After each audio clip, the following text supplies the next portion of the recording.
Pozdravljeni, sem Marja Milič in poslušate MoneyHow, prvi podcast o upravljanju denarja pri nas. Država je napovedala izdajo obveznic za državljane, tako imenovano ljudsko obveznico. Pripravili smo pregled, kaj ta obveznica prinaša, za koga je lahko zanimiva naložba in za koga tudi ne, kakšne so alternative tej obveznici, kakšne so pasti, se lahko ponovi fiasko, kot smo ga videli z delnicami nove KBM in s podrejenimi obveznicami. Z menoj sta Aljoša Valentinčič, redni profesor za finance in računovodstvo na Ljubljanski ekonomski fakulteti, in Andraž Grahek, partner v podjetju Capital Genetics in tudi redni gost MoneyHow. Tudi Aljoša smo že gostili, tako da dobrodošla oba. Živijo, zdravo poslušalci. Evo. In gledalci. A gremo na hitro samo pogledati, kaj je trenutno znano o ljudski obveznici. Informacije, bom rekla, niso popolne in vnašajo kar precej veliko zmedo. Ljudske obveznice naj bi bile izdane v začetku februarja. Daj točno ne vemo. Ročnost obveznic bo 3 leta, predviden obseg izdaje je 250 milijonov, minimalni znesek vpisa bo 1000 evrov, maksimalni pa 100 000 evrov. Obresti iz obveznic skupaj z obrestmi iz denarnih depozitov ne bodo obdavčene do višine 1000 evrov, se pravi, te obresti se seštevajo. Kaj pa v tem hipu še ni znano, snemamo v ponedeljek 22. januarja, obrestna mera še ni znana, to bomo potem ugotavljali, kakšna bi potencialno lahko bila. Zakaj ni znana? Na Ministrstvu za finance so zapisali, obrestno mero bomo določili pred objavo obvestila o zbiranju ponudb za vpis obveznice na podlagi ekstrapolacije krivulje donosnosti zakladnih menic in s pribitkom okvirne premije za novo izdajo. Kako bo potekal nakup obveznic, tudi to ni znano, se pa pojavljajo neke špekulacije. Na Financah so zapisali, da sta glavna organizatorja vpisa oziroma da bosta NLB in nova KBM, vlagatelji pa bodo lahko ponudbe oddali tudi pri drugih borznoposredniških družbah. Dodali so še, za nakup obveznic bodo vlagatelji nujno potrebovali trgovalni račun pri eni od borznih hiš. Na Ministrstvu za finance pravijo, da tega niso objavili, češ da in te informacije, da bo nakup možen samo preko trgovalnih računov, niso objavili. Zanimivo je tudi izjava oziroma to, kar so zapisali na Ministrstvu za finance, in sicer, da želijo ta naložbeni razred približati malim vlagateljem in pa nasplošno približati kapitalske trge malim vlagateljev, jih finančno opismeniti, vendar se mi zdi, da so zelo slabo pripravili to obvestilce, ki so ga objavili na spletni strani, veliko je nejasnosti, prepušča se tako malim vlagateljem kot medijem, da špekulirajo, in zdi se, da je vse skupaj bilo narejeno zelo na hitro. Mogoče celo iz političnih vzgibov, da pač dajo nek bombonček ljudem ob vseh teh aferah, s katerimi se sooča trenutno vlada. Mimogrede, novinarska konferenca je napovedana za sredo, kjer naj bi pojasnili podrobnosti. Govori se tudi to neuradno, da je informacija o izdaji narodnih obveznic prišla v javnost prehitro in da niso bili ustrezno pripravljeni na to. Skratka, če pogledamo, Aljoša, se vem, če pogledamo, naprimer, kako je Hrvaška objavila to izdajo narodnih obveznic, vidimo, da so tam informacije zelo, zelo bogate, celo navedli so, kolikšna naj bi bila minimalna možna ta obrestna mera, povedali so v sporočilu za javnost 3,25, na koncu je bila 3,65, da ne govorim o vseh dodatkih, ki so jih objavili, vse obvestilo o končnih pogojih izdaje, dodatek javnemu povabilu, javno povabilo k vpisu obveznic, bistveni elementi za vpisa za fizične osebe. Skratka, informacij bistveno več kot pa pri nas. Aljoša, izvoli. Ja, lep pozdrav še enkrat vsem skupaj. Torej, ideja ljudske obveznice je, kot ime pravi, da gre za inštrument, ki bi ga ponudili ljudem na splošno, ne samo tistim, ki so že sicer aktivni na kapitalskih in finančnih trgih. Ti ljudje verjetno imajo in maso prihrankov manjšo kot profesionalni investitorji in tudi znanje trgovanja je manjše kot, pa tisto, kar ste prej rekli, finančna pismenost, da je manjše kot pri recimo teh profesionalnih investitorjih. Zato je nujno, da se informacije objavljajo transparentno, torej hitro in na način, da bojo čim širši krog uporabnikov tudi razumel.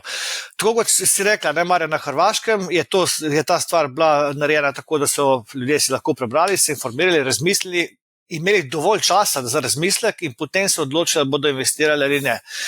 In tako da ta argument zdaj, da zmeda gor in dol, jaz mislim, da bi dovolj časa je bilo, no, da bi se te stvari lahko pripravili, vsaj v okvirno dovolj naprej. No, tako da...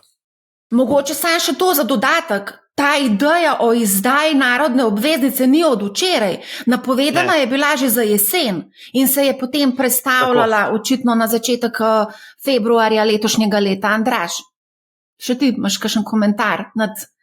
Ja, jaz imam spet tak občutek, da spet malo izumljamo toplo vodo tam, kjer tega ne bilo potrebno narediti, zato ker pač recimo kar velike praks, ne samo na Hrvaškem, tudi po Evropski uniji, kjer so posebno prilagojene dolžniške izdaje državne zakladnice, da ljudje dobesedno varčujejo v tem, sploh Italija ima zelo dolgo zgodovino recimo tega, ne, stvari so relativno enostavne na koncu tečene in jaz bi nekako pričakoval, da če se tega lotiš, da vidiš to kot nek prvi korak k nekem širšemu okviru, ki bi ponudil državljanom neke alternative tudi za varčevanje, ne mogoče samo preko bančnega sistema, nekaj primarni, bom rekel, akumulator ali kako bi temu rekel prihrankov, ne, v slovenskem finančnem sistemu. Ne. Zdaj, stvar je zelo enostavna.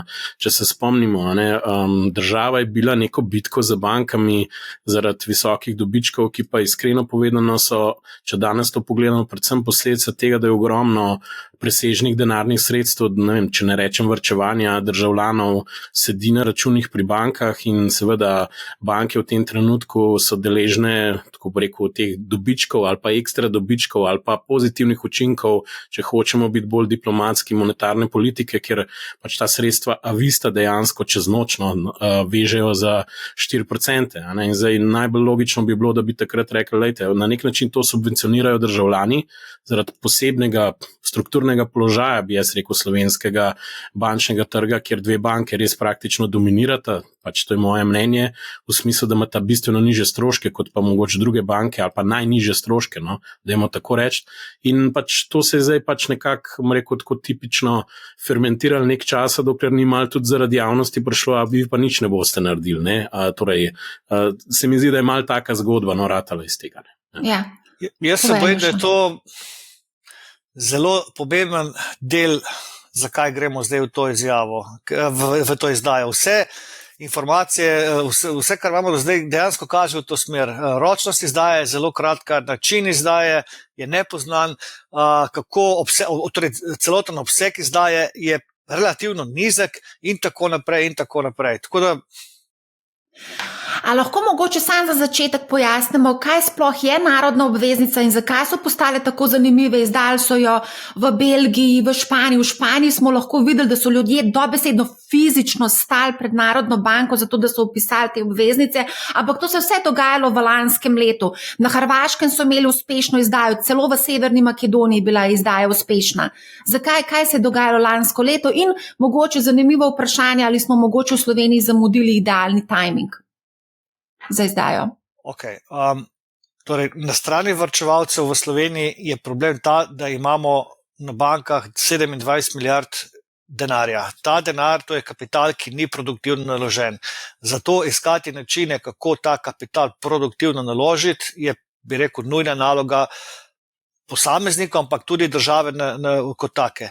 Zakaj na strani države kot take? Vsaj dva razloga tukaj noter vidim. Prvič, mi imamo premalo torej finančnih produktov varčevalnih, ne varčujemo, za pokojnine mislimo, da bo vse država poskrbela in ne varčujemo za pokojninske namene in tako naprej. Drug razlog, zaradi česar je bilo treba to nekako poriniti naprej, jaz mislim, da imamo v Sloveniji cel kup infrastrukturnih in podobnih idej, ki recimo temu, da se nekje na strani države projektirajo, in bi potrebovali kapital. In zdaj bi bilo fino, če bi neproduktivni kapital, ki je na bankah bil, dali nekam, kjer bi bil torej, do neke mere produktivno naložen, magari z državnimi garancijami in tako naprej, in bi lahko izvajali projekte, ki bi na daljši rok potem prinesli gospodarsko rast in večjo blaginjo za prebivalce, za državo in za podjetja. to je ta frame, v katerem jaz razmišljam tukaj. Se pravi, je tudi en način, da država financira svoj javni dolg preko izdaje teh obveznic, se pravi, da aktivira, tako kot si ti rekel, depozite vlagateljev, ki so se kar precej nakopičali v bankah, ne? Mislim, ja, torej lahko gre za javni dolg, ampak jaz bi rad poudaril, da ni samo financiranje javnega dolga. Gre, recimo, da bi vezali na nek tunel, recimo pod Vršičem. Ne? Skratka, velik infrastrukturni projekt, privat kapital je verjetno preveč tvegan, da bi šel to.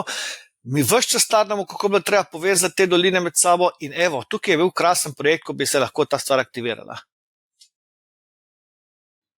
Mogoče tudi še ena dodatna stvar.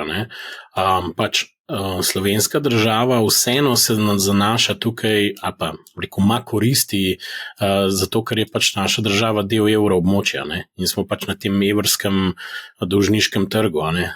Če bi na neki točki, bom rekel, se morali zanašati samo na lokalne institucije, če pogledamo, ne vem, njihova celotna sredstva v upravljanju, te niti približno se ne približajo zneskom na depozitov, ki jih imamo na bančnem računu. In ta del varčevanj je dejansko neproduktivno naložen. Ne? In zdaj trditi strani države, zato ker se malo ljudi v to noter vključuje, se nam pa s tem ne da ukvarjati, ne vem, so manjše izdaje, več je dela s tem, je po mojem zelo kratkoročno gledanje na stvari. In zdaj tukaj je več koristi. Eno je diversifikacija različnih virov, eno je krepitev lokalnega, finančnega trga, ki lahko, bom rekel, tudi več pozitivnih učinkov je. No? To, da ti vežeš varčevanje na neke malo daljše ročnosti, se ljudje to navadijo, frikcije od strana stran, v bistvu omogoča tudi boljše planiranje samega proračuna, ne? Ker so bili tudi časi, ko to dejstvo, da smo bili od teh mednarodnih trgov odvisni pri financiranju, te smo kar mečkam pozabili. To je bilo takrat, ko so pač naše banke imele probleme. S tem na nek način tudi iskreno povedano malo stimuliraš konkurenco na bančnem trgu, zato ker če recimo rečemo, da imajo prve 3 banke praktično 70% tržnega deleža, to, da država v bistvu stimulira, da se prihranki tudi na nek enostaven način lahko plasirajo, v okviru, to je praktično, vi imate tukaj triato do države, zdaj to je neka ekvivalentna, pozicija, kot jih imate, ko imate, ko v bistvu na depozitu ali pa na bančni vlogi v bistvu nekim plasirate ali pa sploh vežete denar. Pa je pa še tretja stvar, ki je, v bistvu, če bi država tukaj zelo pametna, bi sama zagotovila sekundarno likvidnost za vse te vrednostne papirje in bi se hitro začeli primerjati praktično z nekimi vlogami na odpoklic, zaradi tega, ker to res ni težko. Dokler so, recimo, kaj pa je 250 milijonska izdaja za eno zakladnico, ki se dobesedno ima na računu, ne vem, 3-4 milijarde ali nekaj takega, itak ima pa v ozadju cel sistem v bistvu teh, kot temu rekel, liquidity providerjev, vzdrževalcev likvidnosti, te, ki so primarni vpisniki za državo, vsi, ki delajo. Torej, brez težav na hiter nekaj izdajo ali pa v naslednji izdaji benchmark bonda še noter dajo unih 100 milijonov za to, da ne vem, neke likvidnostne okna popucajo. Tako da tukaj bi se to dal narediti, sam se mi zdi, da v tem trenutku nihče, bom tako rekel, zdi se mi, da se ne jemlje tega kot neko dolgoročno zgodbo, ki bi lahko res velika postala, po mojem mnenju, če bi to prav naredil, tudi če bi digitaliziral, ker jaz si res ne predstavljam, kako bo človek po 30 se zvlekel na banko ali v borzno hišo in tam odprl račun. Še vedno imajo omejene, borzne hiše mislim, da ne 2 omogočata ta identifikacijo nadaljavo, če sem pa še bolj kritičen, v času COVID-a je EU sprejemala neke direktive, kjer ne bi se omogočil mrske nadaljavo in lahko vam povem, da Slovenija še vedno tudi teh stvari ni implementirala in že tam rdeča lučka gori. Toliko o tem, koliko mi v moderni dobi živimo. Zdaj pa, samo da zaključim še mogoče tudi odgovor, zakaj se tega ne dela, ker ni treba. Pač ker so nas zasuli s cashom finančni trgi in zakaj bi se zakladnica ukvarjala z, tako vsem high frequency projektom, ki ga je treba skupaj sestaviti. Tako pa, uskogledno, kratkoročno politično razmišljanje, če že moramo. Okay. No, na Hrvaškem so napisali, da bo možno tudi elektronski vpis. No, pri nas niso napisali niti, da kakšen način bo možno vpisati. Mogoče to, kar sta prej omenjala, aktivacija teh depozitov, pri nas na naših bankah je, tako kot je Aljoša rekel, 27 milijard, če upoštevamo še tuje banke, kjer imajo Slovenci naložen denar, jih je skupaj 29 milijard. Izdaja je v primerjavi s tem denarjem, ki se vala na računih 250 milijonov, je zelo malo, tako kot si rekel Aljoša. Mogoče še ena zadeva, minister za finance je za Bloomberg TV pred časom, pred novim letom povedal, da se je pogovarjal z belgijskim ministrom za finance in je povedal, da so želeli v to izdajo ravno s tem namenom, da se spodbudi ljudi k temu, da premaknejo denar iz depozitov v te obveznice in da ni bilo tako zelo uspešno, kot so predvidevali. Kaj mislite, da se bo pri nas zgodilo? Zdaj, ankete, ki smo jih naredili, mediji, tudi na mojem LinkedInu, kažejo, da je tako 10-15% ljudi, ki bi jih to morda zanimalo. Jaz razumem, da moramo imeti alternativne možnosti vpisovanja teh obveznic, ampak primarna možnost bi mogla vendarle biti dosegljiva preko 2 klikov ali 3. V sodobnem času gre veliko transakcij tako čez in ni hudič, da se tudi te ne bi dalo zrisati na način, da bi bilo to časovno iz vidika kompleksnosti in tudi, pa predvsem iz vidika stroškov lepo izvedljivo. Vsej državljani imamo e-davke recimo in bi tam bila lahko ena kljukica. Kaj tazga?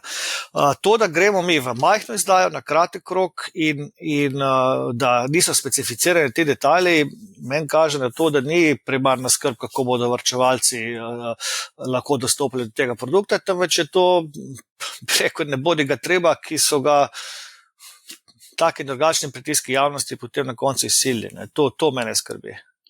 Kaj pa, a je zdaj ta prav timing za izdajo? Lansko leto je bil res idealni timing, zdaj se mi pa zdi, da mogoče... Ja, največji case je bil takrat, ko govorimo o neproduktivnem kapitalu, je bilo, ko so bile obrestne mere nič, takrat je bil res jasno, da je treba varčevalce poriniti nekam, kjer bodo varčevali tako, da bo na koncu imeli kaj od tega. In takrat tega ni bilo in takrat je bil v bistvu idealen čas iz vidika varčevalcev. Je pa res, da se tudi država takrat zadolževala po ničelni, celo negativni obrestni meri enkrat in dejansko je z vidika države bilo to takrat manj ugodno. Ampak ne glede na to, še enkrat, mi imamo problem z tem velikim obsegom depozitov na bankah in imamo problem, ker ljudje ne varčujejo dovolj za pokojnine in tudi za druge potrebe v resnici. To je res velik problem, ampak zdaj, ko govorimo o teh depozitih na bankah, treba je tudi vedeti, kdo so ti ljudje, ki imajo take depozite na bankah in Banka Slovenije je naredila raziskavo. 95% strank na bankah ima do 50 000 evrov vlog, 4% med 50 in 100, odstotek strank pa ima vloge nad 100 000 evrov, ta odstotek varčevalcev pa ima okoli 6 milijard vseh vlog. Se pravi, z načinom, kako je ta stvar strukturirana, se targetira po mojem na 4% vmes. Ker imamo spodnji zgornji limit, na spodnji strani so stroškovne omejitve, ki jih tako varčevanje, če bo šlo na običajen način, kot za ostale papirje, ne bo preneslo. Na zgornji strani imamo pa investitore, ki so pa dovolj finančno izobraženi, verjetno pismeni in lahko premaknejo svoj denar tudi kam drugam. Mogoče bi tukaj samo dodal, sej ni tako, da nimamo dostopa do nakupa državnih obveznic ročnosti 3, 2, 4, 5, 10, kolikor let, tudi ne vem, koliko je najdaljša, blizu 30. Ja, tako da to ni point, bolj je point to, da ne moreš ti reči temu narodna obveznica in isti, ko bi rekel, samo uno pico zdaj mehno naredil. To je vse, kar si naredil. In zdaj so stroški dostave te pice, ne vem, na velikost pice 5-krat večji ali pa oziroma so tako večji, da stanejo več kot pica, oziroma, ne vem, korist od pice, ne pica, ker glavnice boš, upajmo, da celo nazaj dobil, mogoče pa tudi ne. Ja, no, to je dejstvo, se je Aljoša nekaj računal in objavil na LinkedInu, pri nekih malih zneskih ti stroški lahko vse obresti, pa še del glavnice nažrejo. In jaz pravim, Zdaj pa, v tem svetu mi živimo, to je mindset države. Zdaj se pa jaz neko sobotno popoldne usedem, se onboardam lahko nadaljavo pri enem izmed borznih posrednikov, digitalnih, neobrokerjev, sej tudi ne samo še neobrokerjev, ker vsi živi že vse živo ponujajo in dejansko lahko tudi slovenske obveznice kupim. Pač jih lahko. In ne bom plačal na leto, če hočem izključno obveznico kupiti slovenske države, ne bom plačal na leto za vodenje računa, 50 evrov, 60, 40, 30, 20, mogoče bojo zdaj subvencionirali pa v prvo leto za ston ali pa kaj se jo spomnili. Sigurno bo nek bombonček na koncu, ker če so brokerji pametni, bojo to naredili, ne? Pa nam šel zdaj v komercialo, ampak hočem to reči, da ni bistvo tega dostopa. Bistvo je, da tukaj treba zajeti tiste, ki sploh nimajo teh računov, ne bojo šli mogoče odpirati, ali pa bojo šli odpirati, še toliko boljš, potem mora biti pa izkušnja ekvivalentna temu. In res ne razumem tega, če bi jaz bil na ministrstvu rekel, mi moramo za moderno digitalno dobo nekaj narediti. Okrog nas se dogajajo stvari, ti ponudniki prihajajo v Slovenijo in modern način v bistvu vplačevanja ali pa kupovanja pomeni, da praktično brez frikcije ti kupaš vrednostni papir. Zdaj, a lahko obesmo, se upravičujem, na ceno izdaje ali pa nekam v obrestno mero, ker se velike številke fiksne razporedijo na veliko izdajo neke stroške in se za infrastrukturnimi providerji, brokerji, bankami zmenimo, kako se jo te stroški pokrili, mislim, lahko, ker mogoče na koncu, če rata to velika izdaja, so to tako absurdno nizki stroški, je pa tudi dober point odprl Aljoša, ker davčna terja vsak klinčev prost evro, ti pošljajo ne vem koliko njih obvestil in kaj že točen, tukaj bom pa jaz za trgovalni račun ne vem kaj plačal, ker bom sam držal 3 leta, da mi unik kupončke izplačala. To je narobe svet ratov, to je dobesedno. In če je narodna obveznica, mora vsako plačati, če hoče študent 50 evrov plačati, njih pa 50 vplača. Čisto enostavno. Mora dobiti tune obresti, ker s tem ga bomo navadili komu več kapitala, da obstaja ta pot. To je, jaz tako razmišljam. Zdaj za tega študenta verjetno niti ni bil mišljen, niso mišljene te narodne obveznice. Čak malo mišljeno, narodne obveznice, vem, kaj zdaj narod? Aljoša je rekel 4% med 50 in 100 tisoč, pogovarjal sem se danes zjutraj z enim upravljalcem premoženja, ki je povedal, da je to namenjeno za bralce Dela. Prosim, lahko sem nekaj še dodam. Alternativa je pa kaj? Obvezniški sklad.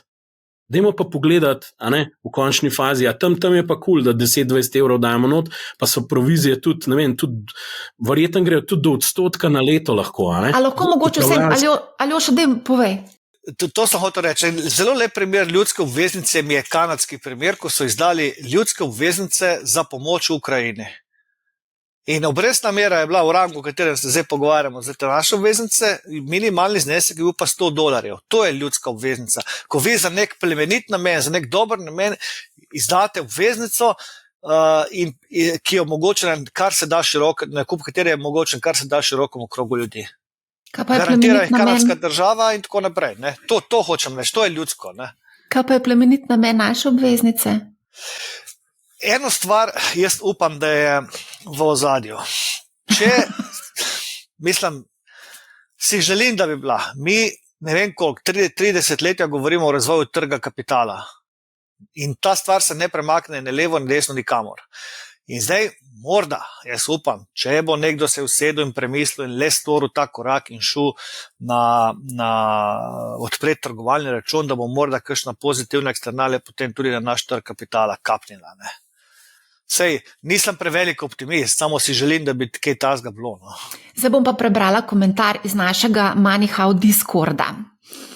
Dokler so na Trade Republic 4% obresti, pri čemer je odpiranje računa dosti bolj enostavno, sredstva niso vezana, hkrati pa donos ne zmanjšujejo stroške odpiranja, vodenja, vzdrževanja in tako dalje, je nakup takšnih obveznic za male vlagatelje, ki imajo do 50,000 nesmiselen.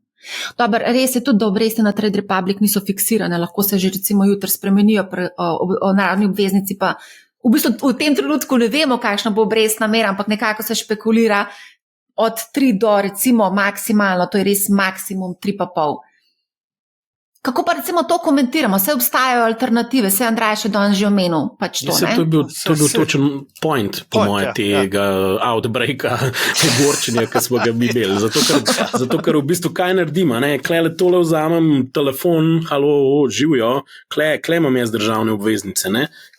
Zakaj bi šel na banko, zakaj bi, pa še drug štos je, tukaj pač, tukaj v bistvu govorimo o, dajmo reči, ne vem, karkoli pa že, o vlogi, ki je na Trade Republic ima zdaj bančno licenco, je ekvivalentno, kot da bi NLB na vista sredstva ponudila 4%, recimo, In zdaj se vsi sprašujejo, zakaj je to možno. Mislim, zato, ker je poslovni model popolnoma drugačen enega NLB-ja pa enega Trade Republica.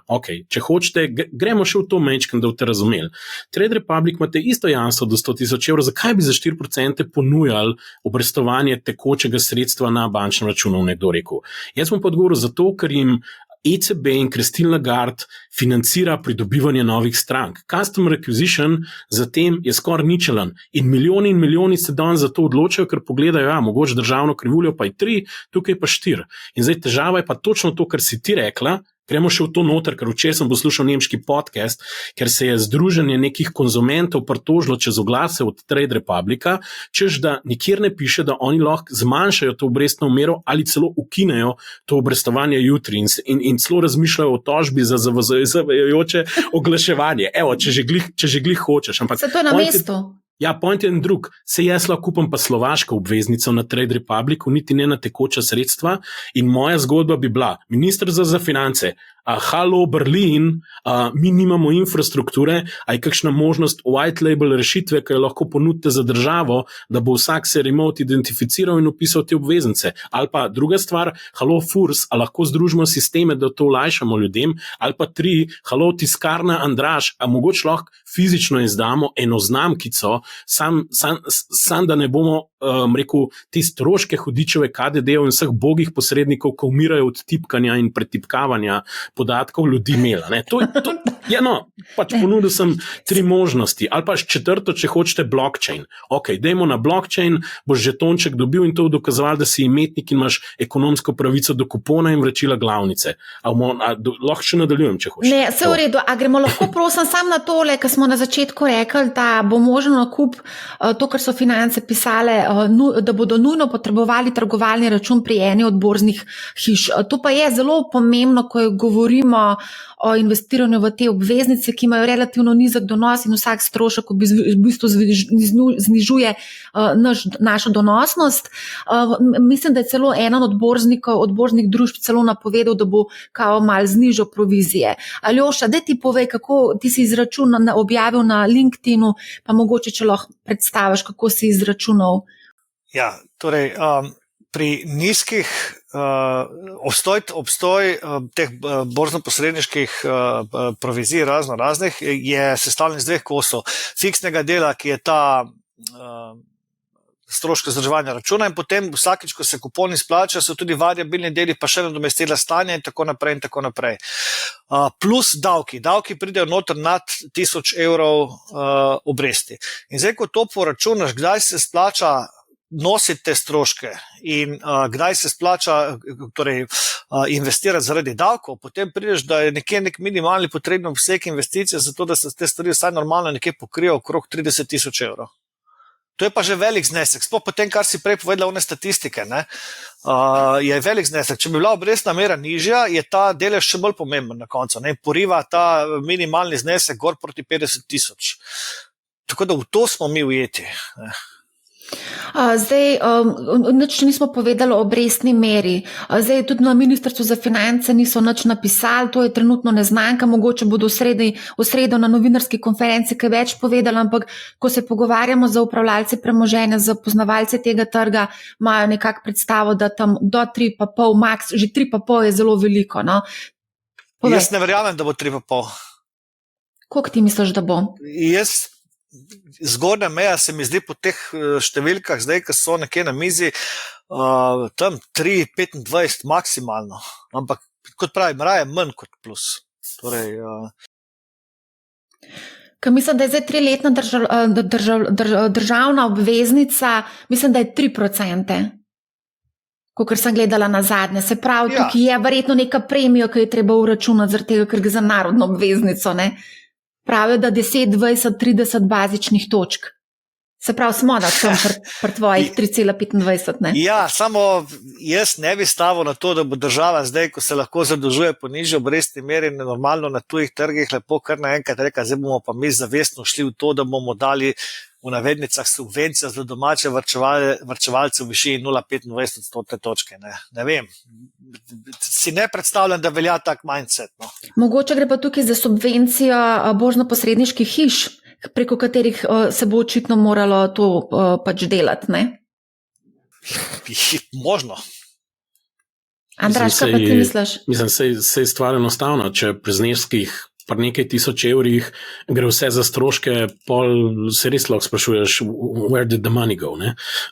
Tako da, ja, ne, pač, zato pa jaz pravim, da to mora biti del nekega dogovora in odgovornosti vseh, ki tukaj sodelujejo, ne more tako funkcionirati, da se je na Ministrstvu za finance spomne na upravi razgovorov pri deležnikih, tudi pri tistih, kjer vsta silna sredstva ležijo v končni fazi in se pač nekaj zmenijo. Ne? Najbolj absurdno je, da imamo, ne vem, 30 konferenc vsako leto, ki se filozofira vsem živem in ta folk tiči skupaj glave in ne vem, ima tam zakuske, treba nek produktiven projekt skupaj narediti, pa ne vem, pač je veliko preveč nejasnosti v tem trenutku. Jaz upam, da sem preveč kritičen, se z veseljem upravičen kasneje, če sem, ampak nima veze, v tem trenutku pač to ni jasno. Ne?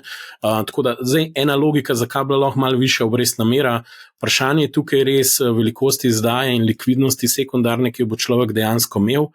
Tako da ne vem, mogoče bo Aljoša ti kaj v smislu likvidnostna premija, tukaj mogoče je 10-20, ne vem, bazičnih točk, kaj pa jaz vem.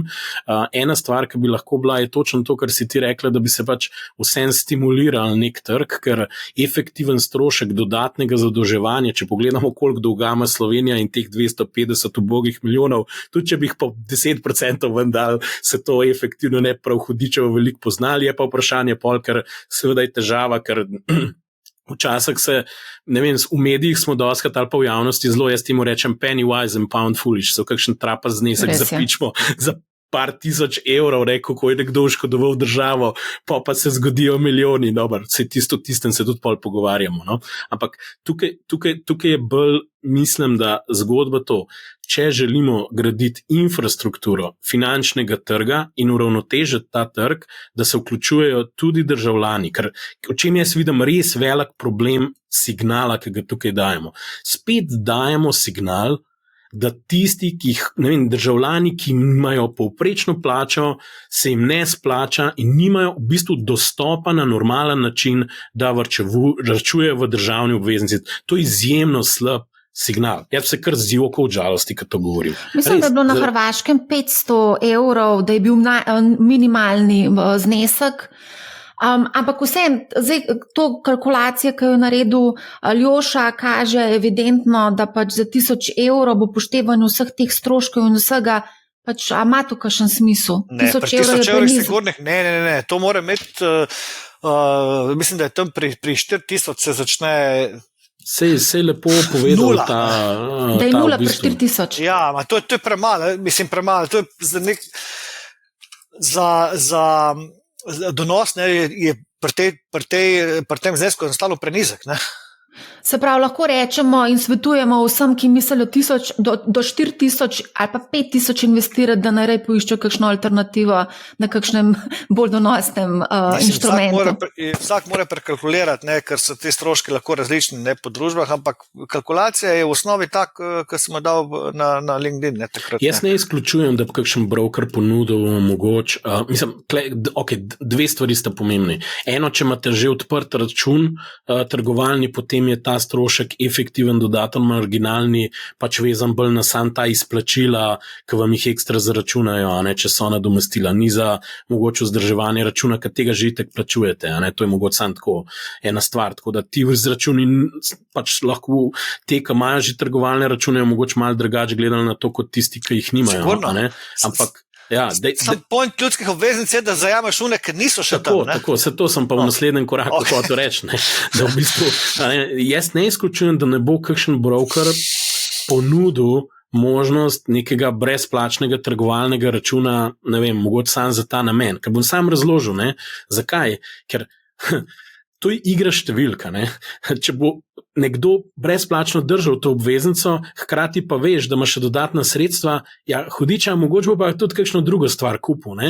In zdaj, če bi vsi samo razmišljali, to bo samo ena obveznica in konc, pol to res jo kar umaknemo, prosim, dajmo jo stran, ker vse je narobe. No, iskreno povedano. Ne?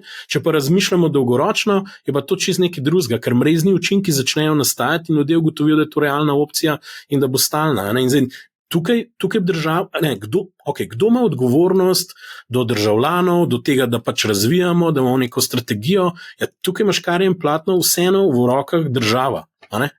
Direkt bom povedal, seveda morajo drugi sodelovati, jih morajo prepričati, ampak v končni fazi to tako pač, ne more pa funkcionirati, to bomo zdaj vrgli vam na kost, kot tam enim psom, ne, zdaj pa če se stepte za novo, če rata, če ne pa pač tam ostala kost, ne, kaj ben nav povohal, kaj so tam druge. No, ampak meni se to zdi ful sporno, tako kot smo se pogovarjali že na začetku, pač gre se za to, da se izobražuje ljudi, ampak s takšno potezo se mi zdi, da so pa res, ne vem, no. Totalni šust, cvek sorry, se zasluži ministrstvo. To je čista antireklama. Ministrstvo za finance se tukaj zasluži cvek za komunikacijo. Ja, se še niti začeli niso, ne, sej pa smo že vsi neki so začeli, no, dali so neki ven, ne. Ok, se upravičujem, nisem niti prebral tega. A lahko mogoče samo povemo še to maksimalni znesek do 100,000 evrov, samo, Aljoša? Mene ne moti maksimalni znesek do 100,000 evrov, če je bila to ta prava ljudska obveznica. Torej, če bi šli v veliko izdajo na 10, 15, 20 let, potem bi rekel, ok, razumem, v čem je point in je fino. Ampak teh do 100,000 je, kot smo rekli, za un segment relativno nizka cifra, ne? Na spodnji meji imamo pa zaradi stroškov spet, ki so potrebni nekaj 10,000 za to, da se zadeva stroškovno splača. Tako da ta limit, kontradiktoren je sam s sabo, no to hočem reči. Za male ljudi je itak previsoko, za une, ki so pa profesionalci, pa to majhen znesek. Ne? Ja, se te profesionalci se niti niso hoteli pogovarjati o tem, ne, predzveze, gremo dalje. A lahko mogoče vsem povemo, za koga je pa ta obveznica lahko potencialno zanimiva, ne? Kdo bi to obveznico lahko vključil v svoj portfelj? Pa da bi bilo ok, se pravi, verjetno te konzervativni vlagatelji z večjimi zneski predvidevam, ne? Ki imajo večje depozite na... Ampak tudi recimo ljudje, ki so tik pred penzijo, ne? Recimo je tak primerni inštrument za to. Kratkoročen je, varen in potem po življenjskem ciklu nekako je premik od varčevanja iz bolj tveganih k manj tveganim oblikam nekako smiselen za te ljudi. Ne. Tudi, če gledamo na generalno iz vidika korelacije za nekoga, ki ima velik portfelj, delnice in obveznice so ponavadi, ne vedno, ampak ponavadi v negativni korelaciji. Negativna korelacija je nekaj, kar prenaša dobre učinke v portfelj. Tako da so segmenti, kjer je to smiselno in kjer se to splača narediti.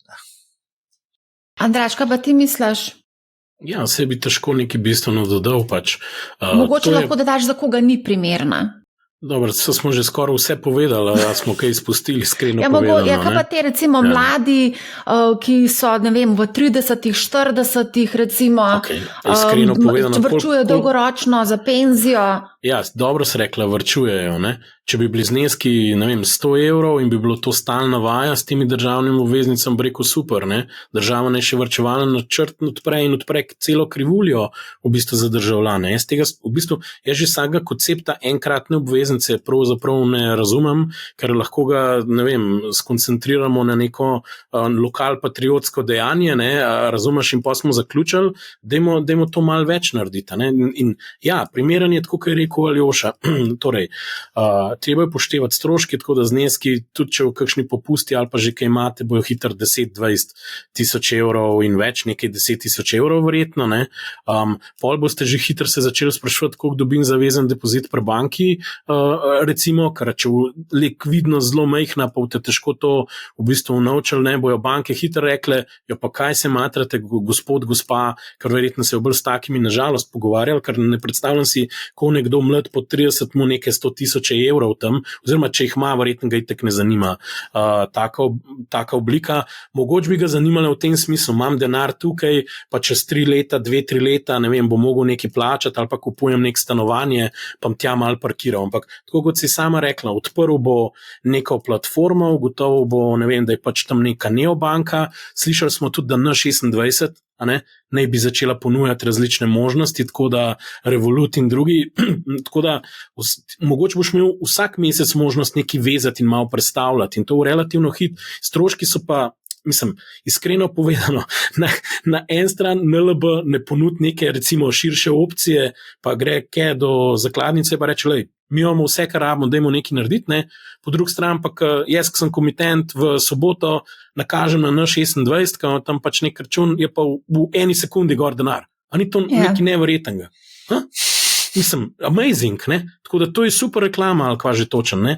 Tako da, vem, prepričan sem pa, da je ogromno državljanov, ki jim to, da imajo na nekem digitalnem cloudu račun, zelo ni jim blizu, ker nimajo zaupanja do tovrstnih rešitev in te bi po mojem primarno verjetno šli nekako. Mislim, prvi korak naredijo, vzpostavijo neko zaupanje s kapitalskim trgom, ugotovijo, da je v zadju nekaj predvidljivega in da bojo dobili plačila in da obstaja alternativa banki. Jaz vidim ta segment in iskreno povem, od tega zneska, ki je na računu večino denarja je od tega segmenta. Sej niso mladi tisti, ki imajo največji, ne vem, prispevek k stanju vlog, o tem, ne vem, dajmo zaokrožiti kmalu 30 milijardam v bančnem sistemu, To je dejstvo.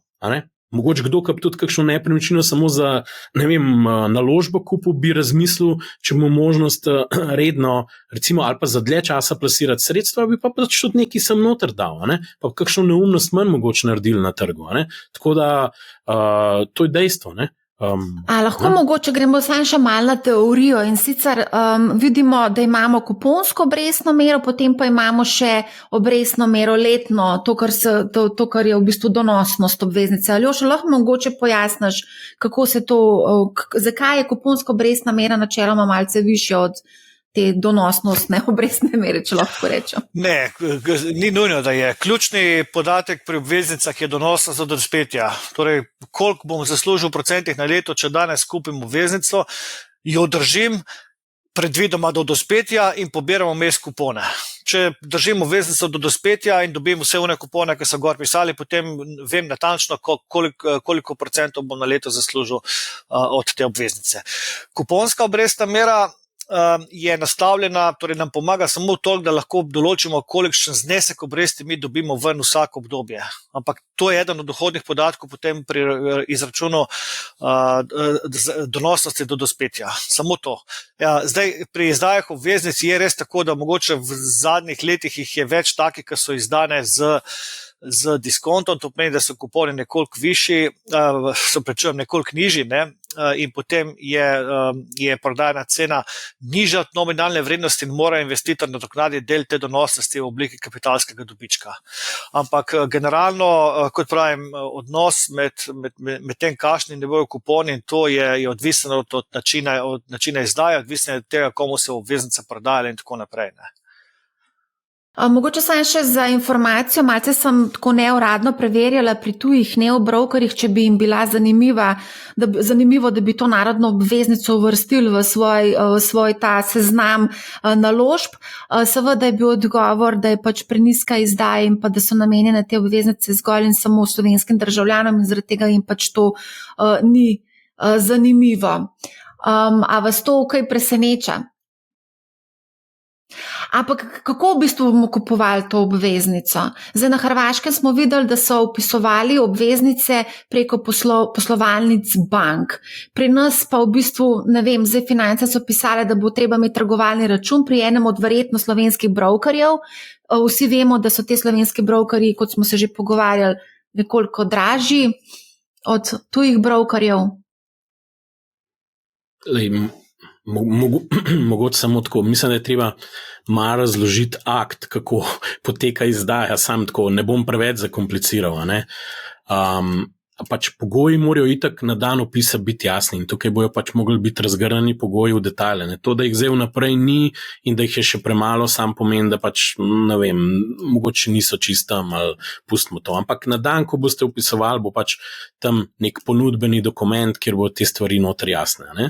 Zdaj, v ponudbenem dokumentu je tudi zapisano vse, kje lahko opisujete, na kakšen način opisujete, kakšne, ne vem, dokumente morate izpolniti in to bo vse v bistvu dogovorjeno. In recimo en tak dokument, da imamo reči upisnica, ne vem, vsakič se izmišljuje, kako dajo ime temu klinčevemu obrazcu, oprostite, a recimo temu upisnica in na upisnici boste vi rekli, jaz, Andraž, želim vplačati toliko pa toliko pač državnih obveznic za tak znesek in boste se podpisali. In to je načeloma zavezujoča upisnica. Zdaj pa, ko se zbirajo v bistvu ta naročila in bo neko okno, ko se bojo lahko upisovali noter, zdaj tako, načeloma bi lahko mi upisali in še ne bi imeli v tisti točki trgovalnega računa, ampak nastal bi zaplet zaradi tega, ker poravnava ne bi bila možna. Torej, vi ne bi mogli prejeti obveznice, ker nimate naslova računa, kam se te obveznice, te papirji v bistvu knjižijo. Torej, posetlajo, poravnajo, se temu reče po slovensko. Zato boste ob opisu skoraj zagotovo vam bojo vprašali, a imate trgovalni račun, zato da vemo, kje je, zato da bojo hkrati z upisnico dali naprej, v bistvu tistim, ki bojo, rekel, vodili to izdajo, tudi poravnalne inštrukcije. Torej, Jože je vplačal, ne vem, 30,000 evrov, kam se Jože to poknjiži, oziroma poravnane na tega pa tega brokerja, račun to pa to, ne vem, karkoli pač že. To v zadju laufa, to vi niti ne vidite. Če nimaš, bo po mojem mnenju tam obrazec za odpiranje računa in ga boš lahko odprl tam, kjer boš to upisoval. Zdaj, če je to nova KBM pa NLB, domnevam, da bojo njihovi oddelki borznega posredovanja se dogovorili s svojimi kolegi, da bo možno eno upisno mesto, kjer se bo tudi v bistvu, eno mesto, kjer se bo v bistvu, oziroma kar zraven bo že nekako vključen odpiranje računa. Ko se je organizirali, je dobro vprašanje, in to se je že uskladili. Torej, vi boste hkrati mogli odpreti tudi trgovalni račun in najverjetneje, da ga boste tam, kjer boste upisovali, ker se ne predstavljam, da boste tekali nekam drugam, pa upisovati k NLB-ju, ker pa bomo še bolj zakomplicirali. Pol vemo, NLB pa NKBM, ko so finance pisali. Lahko pa tudi določeni brokerji, ki omogočajo danes tudi identifikacijo nadaljavo in odpiranje računa nadaljavo, bojo pač tukaj, rekel, se pozicionirali na tak način, kjer bojo te uporabnike, ki se jim ne da s tem ukvarjati, probali nagovoriti tudi s kakšno posebno akcijo, zdaj ne bomo v imeni govoril, ampak mislim, da je dve borzne družbe zagotovo to omogočata, po mojem mnenju tudi slovenske, tako da mogoče tudi kakšna več, ne bi bil rad krivičen, pa nam zdaj v imeni govoril, ker bi mogoče še enkrat pogledati, mogoče bo kakšna tudi to odprla kot opcijo tega, tako da v tem primeru boste pa pač te papirje lahko nadaljavo uredili. Jaz mislim, res bilo smešno in absurdno, da bi se vrsta za državljanske obveznice v sodobnem času naredila, in ne vem, nekdo mi zanč rekel, da vsaka vrsta je na nek način umetno ustvarjena v modernem času. To pomeni, da sam nis predvidel, da te ljudem ne bilo stati treba v vrsti v banki na šalterju, ker bi to lahko drugače uredil. Tako bom rekel. Ja. Te vrste mene izrazito motijo. Mi želimo iti stran od teh vrst. Mi ne želimo, da imajo ljudje v mislih, kadar bojo se odločili za varčevanje, da imajo v mislih problem, ki morajo čakati v vrsto in tam nekaj čakati in izpolnjevati papirje. Jaz ne bi rad tega videl. To mora zginiti iz naše parlaance vsakdanje. Se strinjam. Tako da... A lahko mogoče še en pomislek, ki smo ga dobili od potencialnih vlagateljev ali pa ne vlagateljev, in sicer tukaj sem dobila en komentar na LinkedInu, ko mi bo Slovenija vrnila izbrisane delnice in obveznice, ki sem jih izgubil v državnih bankah, idealna prilika, da bi nam država podarila te obveznice za protivrednost izbrisanih vrednostnih papirjev. Pa da imam mogoče mečkan za osvežitev spomina za vse tiste, ki niso bili priča izdaji delnic nove KBM in pa podrejenih obveznic. Kaj se je pravzaprav dogajalo? Ali jo še lahko mogoče pojasniš približno? Te stvari, o katerih govorimo, so neprimerljive zdaj. Mi trenutno govorimo o izdaji obveznic Republike Slovenije, članice Eurozone, ki je med drugim bila sposobna izdati 60-letno obveznico in je bila sposobna izdati krajšo obveznico z negativno stopnjo donosa. Torej, To je visoko kakovosten izdajatelj. Jaz tukaj ne vidim, ne pričakujem, da je bilo to kakorkoli povezano z nekimi tveganji, o katerih pa je mogoče govoriti takrat, ker govorimo o delnicah, pa o podrejenih obveznicah. To so drugačne vrste inštrumenti, drugačne sorte izdajateljev, namenjeni druge sorte investitorjem in prenaša s sabo popolnoma drugačna tveganja. Delnica ima tveganje torej tega, da ne bo na koncu investitor dobil ne dividende in ne porasta cene delnice. Vsak, ki gre v tako naložbo, mora to vedeti. Enako, podobno velja tudi za podrejene obveznice. Podrejene obveznice so po vsebini skoraj kapital. Tako da spet pomeni, da niso namenjene temu, da mi tukaj kupujemo podrejene obveznice z namenom varčevanja za pokojnino. To hočem reči. Tako da je to popolnoma drugačna sorta papirja in jaz tega res ne bi mešal. Tudi, poglejte še to, pogosto, kadar govorimo o tem, zakaj slovenski trg kapitala ne zaživi, sem se opekel točno pri teh inštrumentih. Ja, samo poglejte, to je bilo nazaj, koliko let nazaj? 15 let nazaj. Nekaj takega, ja. Preden se bodo ti problemi, če se bodo razrešili na sodiščih, bo trajalo ne vem koliko časa še. Mi kot varčevalci nam zmanjkuje časa za čakanje, da se te neke krivice popravijo. Krivice, kot pravim, odvisno od tega, kako hočemo gledati. Ampak jaz bi rad, da bi ljudje malo premaknili mindset naprej, ne več nazaj. Mi se zdaj odločimo za naložbo, ne kar je bilo v preteklosti. Aljoša, samo veš, to se prenaša iz roda v rod. Jaz, ko se pogovarjam z mladimi, tudi ti se, moja mami se je opekla na Balkanu, moja mami je kupila delnico nove KBM, to je natek, ne? Lahko dam en kontrargument tukaj. Kadar gremo pa mi mlade spraševati, kako razmišljate o varčevanju, kje varčujete, s čem ste imeli opravka, jih je pa 38% brez pomisleka vlagal v kriptovalute. Absolutno. In tam se učijo, pospešeno. To ne gre skup, ne? Na eni strani strašanska zaskrbljenost od tveganja, na drugi strani pa letijo denar v naložbe, ki... Se tudi tlele opažamo, da pač na eni strani, tako kot je Andraž prej rekel, pač gledamo na cente, gledamo na evre, na drugi strani pa zgubimo po tisoče in tisoče evrov in se sploh ne vprašamo. Andraž, bi ti mogoče še kaj dodal tukaj? Sej težko nekaj dodam. Dejstvo je, da je to neprimerljivo, in da pač so te inštrumenti čist drugje tičijo. Je pa pač mogoče dobro vprašanje, kako gledamo tveganje tudi, naslednjih 2-3 leta naprej, ker ta inštrument je izrazito nizko tvegana naložba, Zdaj smo v obdobju, kjer tvegane naložbe so se spet vrnile nazaj na vrh, prestola na nek način, Če pogledamo, delniški indeksi so spet nove rekorde beležijo, in pač zanimivo mogoče tudi NLB je ta teden izdala podrejeno oziroma MREL 2 dopolnitveno obveznico, ki morajo zdaj banke držati poleg lastniškega kapitala še nek sorazmeren del podrejenih obveznosti in v bistvu relativno ugodno, če gledamo, kaj se dogaja z obrestno mero pod 7%, recimo spet 6,75, ali nekaj takega je bilo, če se prav spomnim.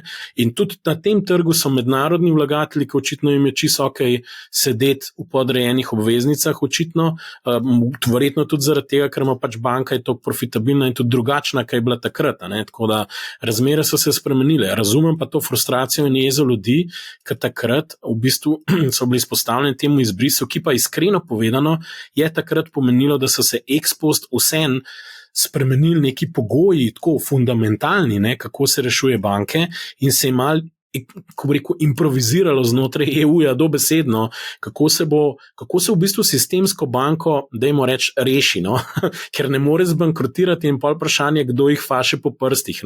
In v Sloveniji pač je prišlo do tega, da so jih fasali po prsti tudi vsi te, ki imajo podrejene obveznice, poleg vseh sodelnica držali. Sej, če se mal pohecam, a veste, država je zbrisala sebi delnice, v bistvu tudi najprej, potem je pa on top dokapitalizirala banko, tako da so tudi sami v smeti vrgali svoj delež, pa so ga pa dokupčkala. Zdaj, če NLB ne bi bila toliko uspešna, kaj je bila od tiste točke naprej, tudi vprašanje denar nazaj dobil. Ampak ja, razumem pa, ker to je bil nek akt, ki ni bil pričakovan in zaradi tega so te travme še zmeraj prisotne. No? Po mojem Mogoče mnenju. samo za tiste, ki ne vejo, kaj se dogaja, imate stran podrejenci.si, kjer si lahko pogledate kronologijo dogajanja, tako malo za kakšno vikend branje. Okay, mogoče samo še eno vprašanje z Discorda, kakšne bodo možnosti nakupa na sekundarnem trgu, da se izognemo visokim stroškom domačih brokerjev. Kot jaz vem, bo možen nakup na sekundarnem trgu, ne? Jaz bi dal zelo enostaven. Če te motijo stroški domačih brokerjev, si verjetno ni tako že pri tujem brokerju in ti lahko kupaš na Interactive Brokers. Vem, da se lahko kupujejo državne obveznice, tudi slovenske, tako da se tam lahko preveri. Trade Republic, po mojem vedenju, še nima slovenskih državnih papirov. Imaš pa recimo Slovaško, ki ni dolgo daleč stran, mogoče boniteta celo malo ali je enaka. Boljša. Boljša, no, ja. Hvala, Aljoša. Tako da v bistvu je kar nekaj opcij. So pa tam tudi obveznice, ki imajo recimo višjo donosnost za dospetja, kot je Romunija, recimo, če že glih tako, pa spomnim se zdaj v tem trenutku. Tako da sekundaren trg je odprt in klej mogoče samo moj klic državi. Ne? Sploh ne razumem, zakaj smo se tako obesili na eno izdajo, ker v resnici skupaj z vsemi deležniki in borznimi člani bi lahko odprli še enkrat celo krivuljo, po mojem mnenju. Ker bi se tudi zmenili, da bi lahko ti sekundarno pač to zelo pocen kupil kakšno obveznico. Saj ni treba, da delamo posebne obveznice za prebivalstvo, če bi znižali stroške za nakup obveznici, sej bom sam razložil. Zakaj pa Trade Republic meni omogoča, da za €0 kupim obveznico, pa frakcijo obveznice, kjerekoli evropske države, ki, ne vem, likvidnostne izdaje, 1,5 milijarde je benchmark izdaja ponovadi. Jaz to lahko kupam zdaj in grem kupovati krivulje celih držav. In jaz pravim, dajmo mi nehati reinventati the wheel. Pojmo pogledati, kako je tam in omogočimo sistemsko varčevalni račun, dajmo temu tako reči, državljanom za varčevanje po krivulji državnih obveznic. Pa se pa sam odločil, kaj pa kako. To se da razviti. To ni raketna znanost, zato ker so drugi to naredili, imamo mi stransko korist, da je en domačo nalogo že za nas naredil. Dajmo se sam zmeniti, kako bo to laufal. Zdaj pa spet, zakaj ne? Ne vem, rad bi slišal razloge, spet stojih je verjetno, zakaj ne? Ves čas poslušamo, zakaj ne. Pa kakšni so pomisleki, pa kakšni so problemi. Ne kaj je rešitev, ne kaj bi lahko naredili, da bi jutri živeli vsi boljše. Ja, se omenja tudi nek davek na premoženje, ne samo na nepremičnine, ampak tudi na premoženje širši koncept. Tako da iz tega vidika. Se upravičujem, tudi to, da imamo do €1000 na tiste državne obveznice neke omejitve, če imate, lahko bi celo tako naredili, da bi se za prebivalstvo, za nacionalni varčevalni program, če želite v državnih obveznicah, kar upravičali vse davke, zato ker bi pač verjetno lahko neko kapco naredil, da ne more glih 100 milijoni preleteti tam na, ne vem, ta virtualen davčni račun. Zato je ono omejitev, ko smo prej govorili 100,000 smiselno, kadar gre za take sorte izdaje. Ja, recimo. In to bi lahko mogli vse biti v davčno neutralnem oknu, ker iskreno imam tudi argument, če greste vi preko obvezniškega sklada, ki nima pravne osebnosti, je to davčno transparenten v bistvu sklad. Kaj pomeni? Sklad ne plača davkov na kupone, zakaj bi jih zdaj vi plačali, pa vam jih tudi na koncu ni treba, če v 20 let držali tudi kapitalskega dobička plačati. In sploh ne razumem države, zakaj moramo to kolovratiti za ljudi, ki varčujejo še za dodatno pokojnino, ka Bog si ga vedi, koliko jo bomo imeli že v štartu. Tako da čas je zdavnej, da odpremo in damo poseben status za široko varčevanje za pokojnino, ker pravice, oziroma drugače rekel, potrebe za financiranje vseh živih blagajn samo še rastejo. In to, da ne stimuliraš tega zraven, si res, mora biti nekaj narobe s tabo, če razmišljaš več, kot 3 leta naprej, dajmo tako reči. A mogoče lahko samo še to omenim, recimo preverjali smo koliko je trgovanje s temi narodnimi obveznicami v Makedoniji in pa na Hrvaškem, pač s tem se ne trguje, to ljudje, ki kupijo, držijo do dospetja. To je tudi načeloma tako običajna praksa, ne? Ja, namen za pravo ljudsko obveznico je to namen, ni namen trgovanja. Ja. Bi pa jaz vsem gledano, a bi pa res rabo trgovalni račun imeti, bi se to dalo drugače urediti? Ne, ampak dalo bi se sigurno drugače, samo vse Andraž povedal, kje tiči pri postopku nakupa vrednostnih papirjev zajec v grmu. Mislim, meni je ta ideja e-davkov so mi zelo Ti všeč, blizu. ne? Tudi recimo, to je bila ena stvar, ki se je meni porodila. Ti mogo samo en front office digital tool imeti, ki bi v bistvu pol z backendom se povezal in je to to. Ampak vse smo ga imeli.